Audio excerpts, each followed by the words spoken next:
काही निर्णय झालेला आहे। अनेक लोकांशी चर्चा केल्यानंतर औरंगाबाद लोकसभा मतदारसंघाच्या कानाकोपऱ्यामध्ये लोकांपर्यंत जाऊन त्यांचा विचारविनिमय केल्यानंतर आपल्या या जिल्ह्याचे ज्येष्ठ नेते, आपल्या सर्वांचे मार्गदर्शक माजी खासदार रामकृष्ण बाबा पाटील यांच्या सहित अनेक आमचे जे संजू भाऊ जगताप आहेत, या सर्व नेत्यांशी चर्चा केली। मी औपचारिक फक्त 2 नाव सांगितलं। आमच्या सर्वांच्या चर्चा झाल्यानंतर चर्चांती असं ठरवण्यात आलं का एक शिकलेला तरुण, शेतकऱ्याचा मुलगा, शेतकऱ्याची जाणीव ठेवणारा, आतापर्यंत अनेक लोक विमानाने दिल्लीला गेले, पहिल्यांदा कोणीतरी औरंगाबाद मधून ट्रॅक्टर घेऊन दिल्लीला जाणारा आणि तो आहे हर्षवर्धन जाधव यांना आम्ही सर्वांनी आपला पाठिंबा जाहीर केलेला आहे। सर्व मतदारांना आम्हाला मानणारे, आम्हाला सोबत घेऊन जाणारे, आमच्या सोबत राहणारे, गेल्या 36 वर्षापासून मी काँग्रेसचा कार्यकर्ता म्हणून अनेक वर्ष काम केले, परंतु काँग्रेसने केलेला अन्याय आणि त्याला वाचा फोडण्यासाठी आमच्या लोकांनी जनतेसमोर जाऊन पुढची स्ट्रॅटेजी, पुढची निवडणुकीचं नियोजन कसं करायचं हे सर्व ठरवून हर्षवर्धन जाधव हे एकमेव असे अनेक वर्षानंतर मला वाटतं मोरेश्वर सावे एकदा अपक्ष खासदार म्हणून कोणाच्या पक्षाच्या भरोश्यावर निवडून गेले होते। आता आम्ही सर्व पक्षीय लोकांनी, सर्व जातीच्या लोकांनी, सर्व धर्माच्या लोकांनी एकत्रित येऊन एक निर्णय घेतला या वेळेस परत एकदा अपक्ष म्हणून आपल्या या जिल्ह्यामध्ये ज्याला हिंदी येते, मराठी येते, इंग्लिश येते आणि जो एक अभ्यासू व्यक्ती आहे, जो पोस्ट ग्रॅज्युएट आहे आणि शिकलेला आहे आणि सर्व धर्म समभावाला, सर्व जाती धर्माच्या लोकांना सोबत घेऊन जाणार आहे, त्याला आम्ही आमचा पाठिंबा जाहीर केलेला आहे। आणि आता उद्यापासून सर्व स्ट्रॅटेजी या मतदारसंघामध्ये आम्हाला मानणारे, आम्हाला जाणणारे, आमच्या सोबत अनेक वर्ष ज्या लोकांनी काम केलं, सर्व मित्र परिवाराला, सर्व दोस्तांना, सर्व विश्वासातल्या कार्यकर्त्यांना माझी विनंती राहील का आपण सर्वांनी आपापल्या पर्यायीने खारीचा वाटा का होत नाही तो हर्षवर्धन जाधव यांच्या पाड्यामध्ये टाकावं आणि जेणेकरून एक इतिहास, एक नवीन क्रांती आपल्या या औरंगाबाद लोकसभामध्ये घडवावी, हीच आमची सर्व कार्यकर्त्यांना विनंती आहे। आणि निश्चित मला विश्वास आहे की ही निवडणूक आम्ही हर्षवर्धन जाधव साहेबांची सहज जिंकण्याचा संकल्प केलेला आहे, मनामध्ये खूणगाठ बांधलेली आहे आणि याचे परिणाम निश्चित विजयामध्ये 23 तारखेला मतदान होईल। आणि ज्या वेळेस मताच्या पेट्या उघडतील त्यावेळेस या जिल्ह्यामध्ये संदेश जाईल का काँग्रेस पक्षाने ज्याला नाकारलं त्याला सर्व काँग्रेसच्या लोकांनी निवडून देण्याचा संकल्प केला आणि निश्चित ते विजयी होणार। साहेब, हर्षवर्धन जाधव म्हणतात माझं मत म्हणजे निवडून आलं तर मोदीला, म्हणजे तुमचा पाठिंबा मोदीला म्हणायचं का? त्यांचं मत ती परिस्थितीनुसार त्यांनी ज्या वेळेस खैरेची मिरवणूक थांबवण्याचा प्रयत्न केला त्यावेळची तिथलची परिस्थिती होती, त्या परिस्थितीवर ते बोलले आणि निवडून आल्यानंतर रामकृष्ण बाबा आणि अब्दुल सत्तार हे दोन्ही त्याचे राईट लेफ्ट राहतील, संजू भाऊ जगताप सारखे हजारो कार्यकर्ते त्याचे मालक असतील। एकदा निवडून आल्यानंतर ते मालक राहणार नाही, आम्ही सर्व निवडून आणणारे त्याचे मालक राहणार आणि आम्ही अंतिम निर्णय सर्वांना विश्वासात घेतल्यानंतर ते घेतील याचा खुलासा त्यांनी आमच्या सोबत केला। तुम्ही काँग्रेस पक्षाचे आमदार आहे, त्याचा राजीनामा दिला का? आता किती सांगावं, पक्षाच्या आमदारकीचा दिला, आमदारकीचा दिला आणि अध्यक्षपदाचाही दिला। आता स्वीकारणं नाही स्वीकारणं हे माझा काम नाही, मी तो 2दा दिला, तुम्ही एकदा सांगू लागले, मी 2दा राजीनामा दिला। हर्षवर्धन जाधव यांना पाठिंबा दिलाय का?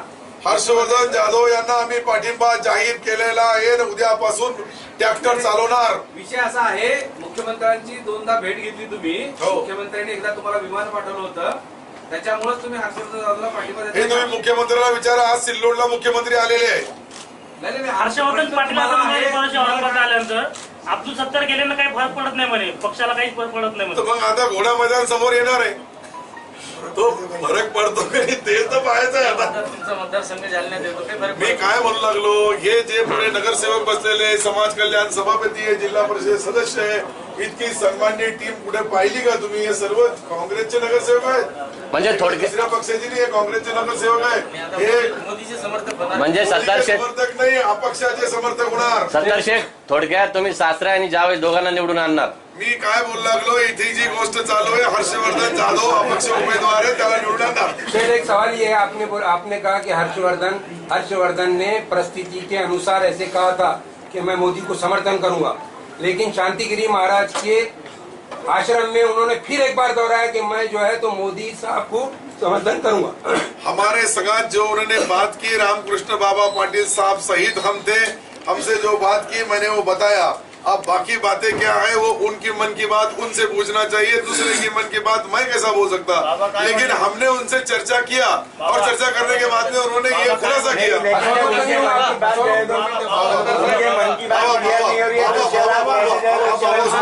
हर्षवर्धन जाधव काय म्हणले मोदीच्या मोदीबद्दलचं त्यांचं जे मत आहे ते काय बोलले तर तसं काही मला कल्पना नाही. बोलले असं मोदीच्या त्यांचं काही विचार माहिती आहे त्यांच्याकडे माहिती त्यांचे सासरे बीजेपी मध्ये, त्यांनी कधी बीजेपीचं समर्थन केलं. बाबा 2 दिवसापासून मराठा कार्ड चालू व्हॉट्सअपवर. तुम्ही पळणाऱ्या घोड्यावर पैसा लावला थोडक्यात. म्हणजे हर्षवर्धन निवडून येणार तुम्हाला अपेक्षा आहे? आम्ही निवडून आणणार. निवडून आणणार. सेठ एक सवाल ये है एक बार उनका मैं यही है, सबका सवालों का जवाब दे सिवा जाने वाला नाही. कसं आणणार? किती लीड देणार? काय नेमकं कसं करणार? आता लीड शेवटी समजेल तुम्हाला किती. आज तुम्ही पत्रकार किती लीड येणार. बरं, काँग्रेस पक्षाने अनिल पटेलला प्रचार प्रमुख जिल्हा अध्यक्ष करून तुम्हा दोघांना पराभूत करण्याचा प्रयत्न केला. नेमकं तुम्हाला दोघांना काय म्हणणं त्यावर? उभंच नाही तर आम्हाला पराभूत करायला. म्हणजे काँग्रेस पक्षाकडून ग्रीन चिट दिली तुम्हाला. कमालच झाली. प्रश्न असे विचारा का जे उमेदवार असेल त्याला पराभूत होतील, आम्ही कसं पराभूत होईल? आम्ही उमेदवार. आमदार साहेब, प्रश्न असा आहे की ज्या ज्या वेळेस हर्षवर्धन जाधव यांना ज्या ज्या संघटनेने पाठिंबा दिला, छोटा असेल मोठे असेल, प्रत्येक वेळी हर्षवर्धन जाधव त्यांच्या पत्रकार परिषदेमध्ये दिसले. तिथे बाबा तर इथे हर्षवर्धन जाधव दिसत नाही. एक आणि दुसरा प्रश्न असा आहे की तुमच्या व्यासपीठावर बसलेले खूप कमी लोक आहेत, त्यांना औरंगाबाद लोकसभा मतदारसंघामध्ये मतदान करण्याचा अधिकार आहे. कारण बहुतेक जणांची सिल्लोडमध्ये मतदान आहे, 2-4 जण असतीलही.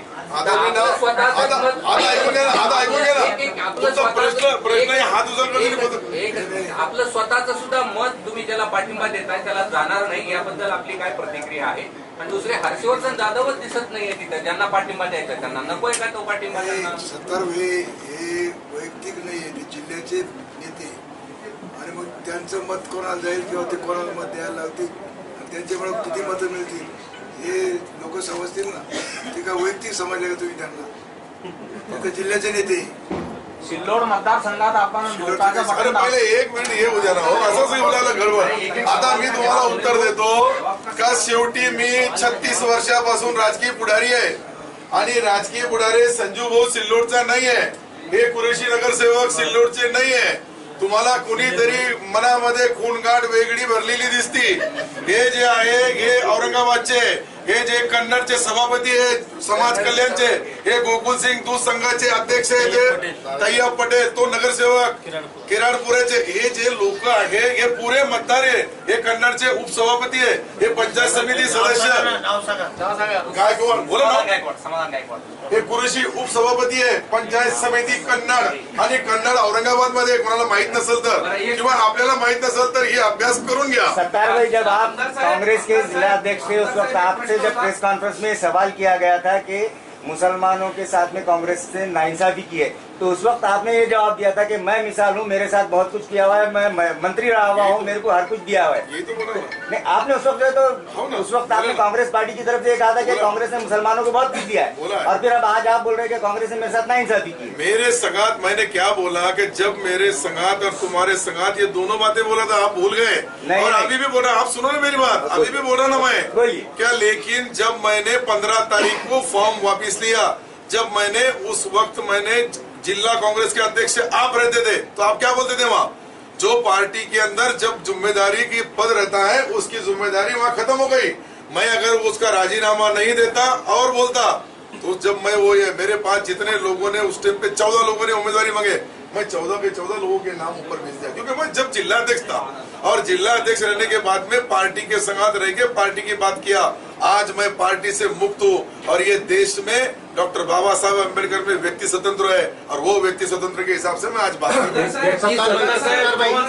आपने कहा था कि इम्तियाज जलील और आपका बांध का बात नहीं, क्या हुआ जो कहते हैं हर्षवर्धन की तरफ आप? नहीं, मैंने दोनों नाम बोला, फिर आप गलत ही बोलते हो। मैंने उस दिन भी 2 नाम बोला था। आप सुनो मेरी बात, आप पत्रकार जी है, आप पत्रकारों को अगर मैंने वो बात बार बार सिखाना तो मेरे लिए वो बहुत अच्छी बात नहीं होगी, पॉसिबल नहीं होगा। आप मेरे से होशियार है। मैंने दोनों नाम दिया था, मैंने वहाँ नाम दिया था हर्षवर्धन जाधव और इम्तियाज जलील, ये 2 पर्याय हमारे पास है और उसमें से कौन सा पर्याय चुनना वो हमारा काम है, आपका काम नहीं है।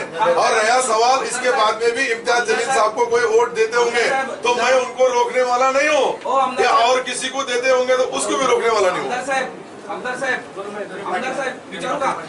विचारा ज्या दिवशी तुम्ही अर्ज मागे घेतला त्या दिवशी असं म्हणाले की धर्मनिरपेक्ष मतांचं विभाजन होऊ नये म्हणून मी अर्ज मागे घेत आहे, मात्र इथं धर्मांध शक्ती व एक जातीय शक्ती मराठा असेल किंवा एखादा महाराज हर्षवर्धनला पाठिंबा देतो, तिथं कुठं आला तुमचा धर्मनिरपेक्षपणा? धर्मनिरपेक्षपणा आणि अपक्षपणा आहे आणि अपक्षाला काही धर्म आणि जात नसते आणि तुम्हाला अपक्षाला भी जात आणि धर्म देत असेल तर मग नवीन मार्ग तुम्ही एक ठस्सा मारून द्या का अपक्ष भी जातीवादी असतो? तुम्ही स्वतः म्हटले होते अपक्ष मी आता बोलू लागलो ना की अपक्ष जातीवादी नसतात.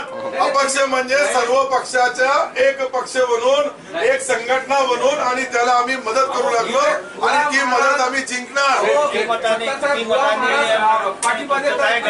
हर्षवर्धन जाधव कसे निवडून काय कॅल्क्युलेशन? हर्षवर्धन जाधव लोक मशीनवर जातील आणि ट्रॅक्टरचं बटन दाबतील आणि ते विजय प्राप्त करतील. आणि उद्या किती मताने हे लोकशाहीमध्ये सांगता येत नाही. लोकशाहीमध्ये निवडून येताना लोक मतं दिल्यानंतर निवडून येतो. आजच मी सांगून दिला मी का ज्योतिषी आहे का?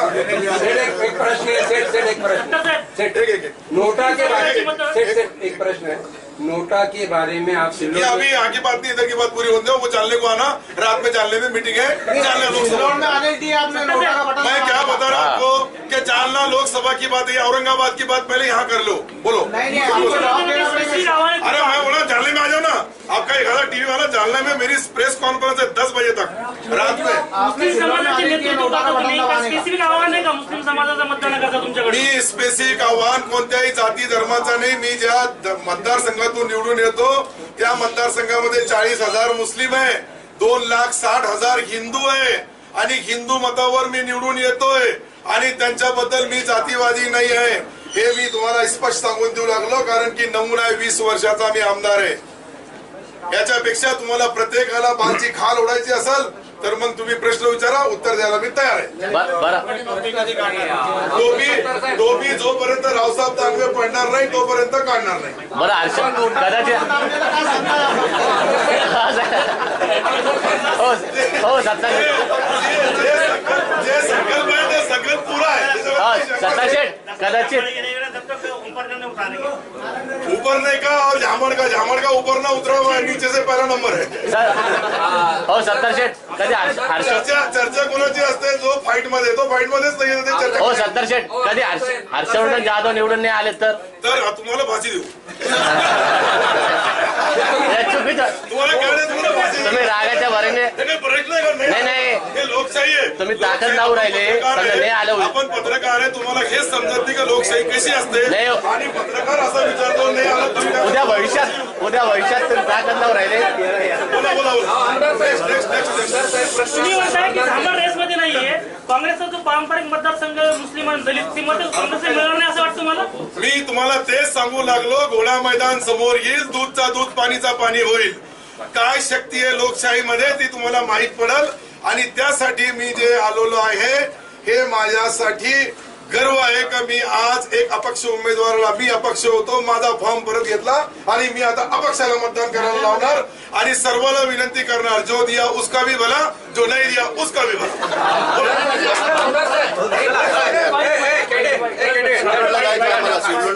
टिकट दे रहे थे फिर भी नहीं लिए बोले। देखो आपको सबके सामने आम खास मैदान में आप थे, आपने देखा मैंने क्या बोला। नांदेड़ में अशोक राव ने क्या बोले, पृथ्वीराज चौहान हैंग हुआ लीडर है।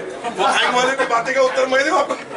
एक चौहान के बारे में बोल सकता है कि अशोक राव चौहान एक अच्छा आदमी है, इसके बारे में क्या बोलूं मैं। ये चौहान का नक्कल का संबंध रहता तो हमारी 2014 में पराभव होता, हमारी सरकार जाती है, इतने बुरे हाल कांग्रेस के होते हैं। ये पृथ्वीराज बाबा जिम्मेदार है उसका। ये तो मैंने पहले बोला, 4 बार बोला, सारे टीवी वालों को बोला, बम्बई में बोला मीटिंग लगे, उनको सीएलपी लीडर बनाते जब मैंने उसका विरोध किया। ये ऐसे जिनके पीछे लोग नहीं है वो लोग उसके उसके पीछे मुझे मालूम है। और ये लाभधारक कितने दिन के वो भी हमको मालूम है। जांभळकर काम उसे नाही करायचं. बाबाला एक प्रश्न असा आहे की तुम्ही जे हे नेहमी काँग्रेसच्या विरोधात राहिलेले AR अंतोले जेव्हा आले तुम्ही जे असं सांगितलं की जे बाहेरचा माणूस जे आपल्या मुकाट्यावर बसणार आहे म्हणजे तुम्हाला ते नको. आता जे झांबळला जे पक्षाने तिकीट दिला ते नको, मग तुम्हाला जे तुमचाच माणूस का पाहिजे तरी कोण तुम्हाला. साहेब नको आहे असं कोण म्हणलं. आता लोकांमध्ये चर्चा आहे की तुम्ही त्यावेळेस नाही, त्यावेळेस नोटा म्हणून चालवलं तुम्ही असं चालू दोघांनी मिळून नोटाचा वापर केला. तिकीट द्यायला मी लावलेलं. आणि सिटिंग खासदाराची परवानगी घेतल्याशिवाय तिकीट बदलत जात नाही. लोकसभेचा निर्णय आणि कांग्रेसचा नियम आहे. अभी वो अपने कसम का क्या है?